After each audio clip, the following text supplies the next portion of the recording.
আসসালামু আলাইকুম ওয়া রাহমাতুল্লাহ। সুপ্রিয় অনার্স প্রথম বর্ষ ভর্তি পরীক্ষার্থীরা, স্বাগত জানাচ্ছি Arif English care YouTube channel এবং ফেসবুক পেজে। ধারাবাহিক সাজেশন দিচ্ছিলাম তোমাদের ইংরেজি বিষয়ের। আজকে 12 নম্বর সাজেশন ক্লাসে সকলকে স্বাগত জানাই। আমাদের আজকে আমরা 106 নম্বর থেকে আমরা সাজেশন দেওয়া শুরু করবো। তো চলো আজকের আলোচনা শুরু করি। সবাই খাতা কলম নিয়ে বসে পড়ো এবং গুরুত্বপূর্ণ তথ্য যেগুলো তোমাদের নোট করা দরকার সেগুলো নোট করে রাখতে পারো। তো প্রথমে প্রশ্নটি কি বলেছে? The program was telecast live. প্রোগ্রামটি লাইভ টেলিকাস্ট করা হয়েছিল, মানে সরাসরি টেলিকাস্ট করা হয়েছিল। What parts of speech is live? Live কথাটা কোন পার্টস অফ স্পিচ? 106 নম্বর প্রশ্নটিতে আমাকে প্রশ্নটা করেছে লাইভ কোন প্রকার পার্টস অফ স্পিচ। ভালো কথা। লাইভ মানে কি? লাইভ মানে সরাসরি। আবার দেখো লিভ মানে কিন্তু বেঁচে থাকা বা বাঁচা, ওটা কিন্তু ভার্ব। যখন লিভ কথাটা বলবা, মানে লিভ, যেমন উই লিভ ইন বাংলাদেশ, আমরা বাংলাদেশে বাস করি, ওই লিভটা হচ্ছে ভার্ব। কিন্তু এখানে কিন্তু বলেছে লাইভ, সরাসরি, এবং এই লাইভ কথাটা ভার্বকে পোস্ট মডিফাই করেছে। কিভাবে সম্প্রচারিত হয়? সরাসরি সম্প্রচারিত হয়। এই লাইভটা কিন্তু এখানে অ্যাডভার্ব হিসেবে কাজ করেছে। কি হিসেবে কাজ করেছে? অ্যাডভার্ব। মনে রাখবে, লাইভ মানে সরাসরি, এটা অ্যাডভার্ব হিসেবে কাজ করেছে। যদি লিভ বলতো সেটা ভার্ব হতো। তো এখানে আমাদের লাইভ কোন প্রকার পার্টস অফ স্পিচ? অবশ্যই এটা অ্যাডভার্ব। 2 নম্বর মনে থাকবে, একটু নোট করে রাখো। যারা জানো তো ভালো, আর যারা না জানো তারা একটু নোট করে রাখো, খুবই গুরুত্বপূর্ণ কথা। 107 নম্বর প্রশ্ন। Which one is the correct spelling? সঠিক বানান কোনটি? প্রোনাউন্সিয়েশন, উচ্চারণ, প্রোনাউন্সিয়েশন, প্রোনাউন্সিয়েশন। তো দেখো কোনটা? প্রোনাউন্সিয়েশন। বি নম্বরে হচ্ছে কারেক্ট অ্যান্সার, প্রোনাউন্সিয়েশন। আচ্ছা, তো এটা হচ্ছে সঠিক অ্যান্সার, উচ্চারণ, প্রোনাউন্সিয়েশন। আচ্ছা, এটা আছে প্রো নাউন্সিয়েশন, এই এনটা সরি, প্রোনাউন্সিয়েশন, এখানে ওটা বেশি হয়ে গেছে। আর এখানে বলছে কি প্রোনাউন্সিয়েশন, এখানে ওটা বেশি হয়ে গেছে, এখানে একই কথা। তারপরে এখানে এখানে ওটা বেশি হয়ে গেছে, এটা ই আবার একটু এক্সট্রা আসছে, তো এটা হয় নাই। তো সঠিক অ্যান্সার আছে প্রোনাউন্সিয়েশন, উচ্চারণ। ঠিক আছে। এরপর 108 নম্বরে কি প্রশ্ন করেছে? He use to visit you regularly. Identify, এটা আমাদেরকে ট্যাগ কোশ্চেন করতে বলেছে। সঠিক ট্যাগ কোশ্চেনটি বাছাই করতে বলেছে। আচ্ছা, ভালো কথা, সঠিক ট্যাগ কোশ্চেনটি আমরা বের করব। হি ইউজড, আমরা দেখতে পাচ্ছি ইউজটা হচ্ছে ভি টু, ভি টু। তো ভি টু থাকলে ডিডেন্ট বসে, কি বসে? ডিডেন্ট। আর সাবজেক্ট আমাদেরকে, সাবজেক্ট হচ্ছে হি, ডিডেন্ট হি। তাহলে ডিডেন্ট হি আমাদের অপশনটা রয়েছে সি নম্বর। তোমরা জানো সবাই, ট্যাগ কোশ্চেন এসএসসি থেকে তোমাদের ছিল যে তোমার যদি ভি ওয়ান থাকে তাহলে ডু দিয়ে করতে হয়, আর ভি টু থাকলে ডিড দিয়ে করতে হয়, আর এস বাইস থাকলে ডাস দিয়ে করতে হয়। তো এখানে আমাদেরকে ইউজড ভি টু আকারে রয়েছে। ইউজ টু মানে অতীতের কথা বোঝানো হয়েছে। He use to visit you regularly, সে তোমাকে নিয়মিত ভিজিট করতো, তাহলে এখানে ডিডেন্ট হি কথাটি বসবে, এটাই কারেক্ট অ্যান্সার। 108 খুবই সহজ প্রশ্ন ছিল। এরকম যদি ট্যাগ কোশ্চেন দু একটা দেয় তাহলে আমাদের পাস করতে খুবই সহজ হয় আর কি। মোটামুটি পাসটা তো করতে হবে, আলাদা সাবজেক্টে কিন্তু পাস করতে হবে। সো ইংলিশে পাস করতে হলে টোটাল তোমাদেরকে 35 নম্বর সম্ভবত বলেছে পাস করার জন্য। তো ইংলিশে কিন্তু একটা নির্ধারিত নম্বর রয়েছে, সেখানে তোমাকে সেটা পেয়ে পাস করতে হবে। তো এরপর আসো, 109 নম্বর প্রশ্নে বলেছে which one is the correct sentence? সঠিক সেন্টেন্স কোনটি?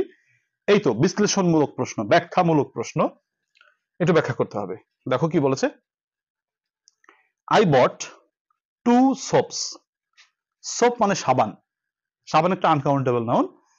আনকাউন্টেবল নাউনের সাথে এস যুক্ত হয় না, মানে কোনোদিন প্লুরাল হয় না এটার। যেমন মনে করো কাউন্টেবল নাউনের প্লুরাল করা যায়, ধরো বুক মানে বই, তুমি বুকস বললা হবে। পেন মানে কলম, তুমি পেন্স বললা হবে। কিন্তু আনকাউন্টেবল নাউনের সাথে তুমি এস দিতে পারো না। যেমন ওয়াটার মানে পানি, তুমি বলতে পারো না যে ওয়াটার্স, পানিগুলো, এটা হবে না। যেমন রাইস মানে ভাত, তুমি কিন্তু বলতে পারো না যে রাইসেস, ভাতগুলো, এটা বলতে পারো না। তোমাকে যদি আনকাউন্টেবল নাউনকে প্লুরাল করতে হয় তাহলে কিছু বিষয়ের সাহায্য নিতে হয়, যেমন পিস, হ্যাঁ, তারপর হচ্ছে ডজন, বার্ডস, বিভিন্ন রকমের আছে, এটা অবশ্য জানতে হয়, আর সূত্র আছে, বেশ কয়েক কিছু নিয়ম মনে রাখতে হয়। তো এখানে আমরা যদি বলে যে আই বট 2 সোপস, আমি 2টি সাবান কিনেছিলাম, এটা ইম্পসিবল, এটা হয় না। সাবান হচ্ছে আনকাউন্টেবল নাউন। তোমার কাছে যদি মনে হয় যে স্যার বা ভাইয়া যে এখানে তো সাবান তো গোনা যায়, তো বিষয়টা হচ্ছে দেখো সাবানের যে তুমি একটা পাও, মানে সাবানের যে একটা দণ্ড পাও বা একটা কি বলে সাবান পাও, ওটা কিন্তু মূলত সাবানের বার, মানে সাবানের একটা পিচ। কিন্তু মূল সাবান জিনিসটা কিন্তু আনকাউন্টেবল নাউন, মানে যেটা তরল পদার্থ, ওইটা কিন্তু জমা করে একটা জমাট বাঁধায়, তো ওইটাকে সোপ বলা হয়। ওইটা সোপ বলা হয় না, মানে যেটা জমাট বাঁধে আমরা যেটা কিনি ওইটাকে বলে বার। আর মনে করো যে তরল পদার্থ থাকে ওইটাকে বলে সাবান। তো সাবান কিন্তু আনকাউন্টেবল নাউন। তোমার কাছে মনে হতে পারে সাবান তো আমরা কিনি দোকান থেকে, একটা দুইটা তিনটা চারটা এরকম কিনি, তাহলে এটা আনকাউন্টেবল না? নিশ্চয়ই না, ওটা আনকাউন্টেবল না। সাবানের বারটা হচ্ছে কাউন্টেবল নাউন, মানে যেটা আমরা কিনি ওটাকে বার বলে। আচ্ছা যাই হোক, এটা হয় নাই। I bought 2 bars of soap. হ্যাঁ, এটা একটা ভালো কথা বলেছে, এটা আমরা সিরিয়ালে রাখলাম। কিন্তু এই বি নম্বরে যে কথাটা বলেছে, দেখো আবার ডি নম্বরে কিন্তু একই কথা আবার বলেছে যে I had bought 2 bars of soaps yesterday. গতকালকে আমি 2টি সাবানের মানে বার কিনেছিলাম। তো এখানে আমরা দেখতে পাচ্ছি বি এবং ডি, এটা আমাদের কারেক্ট আনসারের কাছাকাছি। সি নম্বরটা কারেক্ট হবে না, কারণ এখানে সোপের সাথে এস দিয়েছে। আই বট 2 সোপস ইয়েস্টারডে, এটা আর ওটা একই কথা। অপশন দুটো অপশন একই জায়গায় দেখা যাচ্ছে, দুটোই ইনকারেক্ট। তো এখন আসো বি নাকি ডি। এখানে অ্যান্সারটা ডি হতে পারে না। এর কারণ হচ্ছে দেখো কি বলেছে, I had bought 2 bars of soaps. আবার এখানে সোপের সাথে কি দিছে, এস দিছে। তো সোপের সাথে এস বসানো যাবে না, তো যেহেতু আনকাউন্টেবল নাউন, তো সেক্ষেত্রে এটাও ইনকারেক্ট হয়ে গেল। তাহলে আমাদেরকে টোটাল কারেক্ট অ্যান্সারটা দাঁড়ালো বি নম্বর। কি হলো, I bought 2 bars of soap, আমি 2টি সাবানের বার কিনেছিলাম ইয়েস্টারডে, গতকাল। তাহলে এটাই আমার কারেক্ট অ্যান্সার, কারণ সাবানের সাথে এস বাই এস বসানো যাবে না। আচ্ছা ফাইন, এরপর আসো 110। বলেছে, এটা সাহিত্য থেকে প্রশ্ন আসছে, তোমাদেরকে তো আগেই বলেছি তোমাদের কিন্তু লিটারেচার থেকে ভালো ভালো প্রশ্ন এসে থাকে। A person who writes plays is called, যে ব্যক্তি প্লে লেখে, প্লে মানে নাটক, প্লে মানে কি নাটক, তো যে নাটক লেখে থাকে আমরা নাট্যকার বলি। নাট্যকার ইংরেজি প্লে রাইট, প্লে রাইট মানে হচ্ছে নাট্যকার। তা বলছে আ পারসন হু রাইটস প্লে, যে ব্যক্তি প্লে লেখে মানে নাটক লেখে তাকে কি বলা হয়, তাকে নাট্যকার বলা হয়। তাহলে প্লে রাইট আমাদের অপশনটা রয়েছে বি নম্বরে, তাহলে এটা মুখস্থ বিষয়। যিনি নাটক লেখেন তাকে নাট্যকার বলা হয়, যিনি কবিতা লেখেন তাকে পোয়েট বলা হয়, যিনি নোবেল লেখেন তাকে নোবেলিস্ট বলা হয়। তো এটা হচ্ছে আমাদের কারেক্ট আনসার, প্লে রাইট। বানানটা একটু খেয়াল করো, PLAYWRIGST। 111। আচ্ছা, he said to me, do you like pop music, তুমি কি পপ মিউজিক পছন্দ করো? এটা ন্যারেশন করতে বলেছে। তাহলে আমরা ন্যারেশন করার ক্ষেত্রে সবসময় মনে রাখতে হয় প্রথমে বক্তা, তারপরে রিপোর্টিং ভার্ব, তারপরে শ্রোতা, তারপর কমার পরিবর্তন, সাবজেক্ট ভার্ব, তারপর অবজেক্ট বা এক্সটেনশন যা বসানো লাগে সেটা। তাকে আমাকে বক্তা বসাতে হবে, বক্তা হচ্ছে হি। তারপরে রিপোর্টিং ভার্ব, যেহেতু এটা ইন্টারোগেটিভ সেন্টেন্স তাহলে সেড টুর পরিবর্তে হবে এক্সড। শ্রোতা হচ্ছে মি, বক্তা রিপোর্টিং ভার্ব শ্রোতা লিখলাম। কমার পরিবর্তে ইফ, হি এক্সড, তাহলে হি এক্সড মি ইফ, কমার পরিবর্তে ইফ। ইন্টারোগেটিভ সেন্টেন্সে ডু ডাজ ডিড থাকলে ডু ডাজ ডিড বাদ যায়, সাবজেক্ট বসাতে হবে, সাবজেক্ট হচ্ছে ইউ, ইউ মানে আমি মানে আই। V1 থাকলে V2, তো লাইক থেকে লাইকড। আর অবজেক্ট তো পপ মিউজিক। দেখো তোমরা ন্যারেশন তো ছিল তোমাদের এসএসসি তে, এখানে কি হবে অ্যান্সারটা, হি অ্যাস্কড মি, সে আমাকে জিজ্ঞেস করেছিল, he asked me if I liked pop music. এটা কোন অপশনে রয়েছে, আমরা দেখতে পাচ্ছি এখানে সি নম্বরে আছে যে হি অ্যাস্কড মি, বক্তা হি, রিপোর্টিং ভার্ব অ্যাস্কড, শ্রোতা মি, কমার পরিবর্তে ইফ, তারপরে সাবজেক্ট হচ্ছে আই, লাইক থেকে লাইকড, বাকি অংশ পপ মিউজিক। তাহলে আমাদের সি নম্বর কারেক্ট আনসার ন্যারেশন। এরপর আসো আমাদের কি বলেছে 112 নম্বর প্রশ্নটিতে বলা হয়েছে choose the right preposition, he is angry dash me. তোমাদেরকে এরকম একটা তথ্য আগের দিনও পড়াইছিলাম যে কোনো ব্যক্তির উপর রাগ, খুশি, অখুশি, বিরক্ত থাকলে উইথ কথাটি বসে, ব্যক্তির ক্ষেত্রে উইথ কথাটি বসে। তাহলে হি ইজ অ্যাংরি, সে রাগ হয়েছে, ড্যাশ মি আমার উপর রাগ হয়েছে, তাহলে উইথ মি। উপরের থেকে মানে এখানে আবার অন দিও না বা ওভার দিও না, সে আমার উপর রাগ হয়েছে, he is angry with me. কোন ব্যক্তির উপর রাগ বা যাই বলো না কেন উইথ কথাটি বসে। তারপর 113 নম্বর একটা ট্রান্সলেশন দেওয়া রয়েছে। তো ট্রান্সলেশন আমাদের পরীক্ষায় প্রচুর আসে, তো এখানে বলতে হবে which one is the correct translation of the word তোমার দেশ কোথায়, তোমার দেশ কোথায়। তো তো তোমার দেশ কোথায়, হোয়ার ইজ ইউর কান্ট্রি, এরকম কিন্তু ব্যাপারটা না। তোমার দেশ কোথায় কেউ যদি জিজ্ঞেস করে তাহলে বলে যে মানে where have you come from, তুমি কোথা থেকে এসেছো, মানে তোমার দেশ কোথায়। আবার যদি কেউ প্রশ্ন করে এভাবেও কিন্তু প্রশ্ন করতে পারে যে which country do you belong to, কোন দেশের অংশ তুমি, মানে কোন দেশের নাগরিক তুমি। হ্যাঁ, তাহলে কিন্তু তোমাকে দুটো ট্রান্সলেশন হতে পারে যে তোমার দেশ কোথায়। তো which country do you belong to, আবার যদি বলো যে where have you come from, তুমি কোথা থেকে এসেছো, এই দুটি প্রশ্ন দিয়ে আমরা বলতে পারি যে তোমার দেশ কোথায়। তাহলে এখানে কোন অপশনটা রয়েছে দেখো, তোমার দেশ কোথায়। তো হোয়ার ইজ ইউর হাউস এটা হবে না, হোয়ার ইজ ইউর হোম এটাও হবে না, where do you come from এটাও হয় না, where have you come from, তুমি কোথা থেকে এসেছো। এখান থেকে ডি নম্বর অপশনটা আমাদের সঠিক আছে। কেউ যদি প্রশ্ন করে কোথা থেকে এসেছো, where have you come from, অথবা which country do you belong to, তুমি কোন দেশে বিলং করো, অথবা where have you come from, এর অর্থ হচ্ছে তুমি তোমার বাড়ি কোথায় বা তোমার দেশ কোথায়। আচ্ছা ফাইন।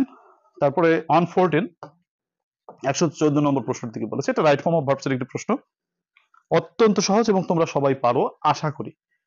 উড ইউ মাইন্ডের পর এর আগের দিন তোমাদেরকে একটা সূত্র পড়িয়েছিলাম যে with a view to, look forward to, get use to, with an object to, mind, worth, can not help, could not help, এরপর ভার্বের সাথে আইএনজি বসে। তাহলে আমাদের মাইন্ডের পরে এখানে ভার্বের সাথে আইএনজি বসবে। তাহলে মাইন্ডের পরে ভার্বের সাথে আইএনজি আছে বি নম্বরে। উড ইউ মাইন্ড ক্লোজ থেকে ক্লোজিং, এখানে টু ক্লোজ বলেছে, এটা হবে না, টু ক্লোজিং হবে না।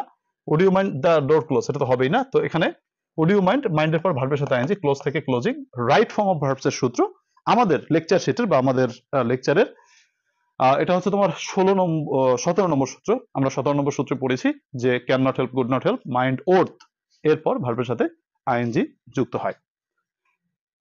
115 নম্বর প্রশ্নটা কি বলেছে,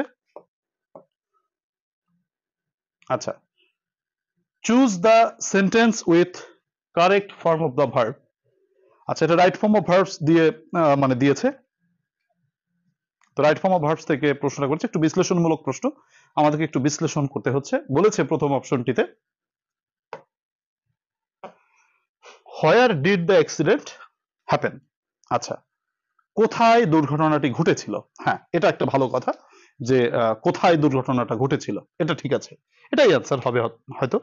আচ্ছা, তো এটাই অ্যান্সার, তো এটা আর পড়া লাগবে না, এটাই অ্যান্সার। কিন্তু প্রশ্ন হচ্ছে এটা যদি অ্যান্সার হয় তাহলে বাকি তিনটা ভুল কেন, তার ব্যাখ্যাটা দরকার, তাই তো? সেটা ব্যাখ্যা দিচ্ছি, বাকি তিনটি ভুল কেন। প্রথম কথা হচ্ছে হোয়ার ওয়াজ দ্য অ্যাক্সিডেন্ট হ্যাপেন্ড, অ্যাক্সিডেন্টটি কোথায় ঘটানো হয়েছিল। দেখো হ্যাপেনটা কখনো প্যাসিভ হয় না, হ্যাপেনটা অ্যাক্টিভ ভয়েস হয়। এখানে ওয়াজ হ্যাপেন্ড বলেছে, তাহলে এটা প্যাসিভ ভয়েস করছে। প্যাসিভ ইজ নট পারমিটেড হ্যাপেনের ক্ষেত্রে। হ্যাপেন একটা তোমার হচ্ছে ইন্ট্রানজিটিভ ভার্ব, সো ইন্ট্রানজিটিভ ভার্বের প্যাসিভ হয় না, সো হ্যাপেনে প্যাসিভ হবে না, গেল এটা, এটার কারণে ভুল। আচ্ছা, ডি নম্বরটা কেন ভুল, হোয়ার ডিড দ্য অ্যাক্সিডেন্ট হ্যাপেন্ড এরকম যদি বলতো তাহলে হতো, কিন্তু এখানে আসলে হোয়ার কখনো সাবজেক্ট হিসেবে বসতে পারে না, হোয়ার হচ্ছে একটা অ্যাডভার্বিয়াল ব্যাপার। তো এর জন্য এটা এই কারণে ভুল হয়েছে। ডি নম্বরটা ভুল কেন, ডি নম্বরটা ভুল এই কারণে, দেখো পাস্ট পারফেক্ট, হ্যাড প্লাস ভি3, পাস্ট পারফেক্ট।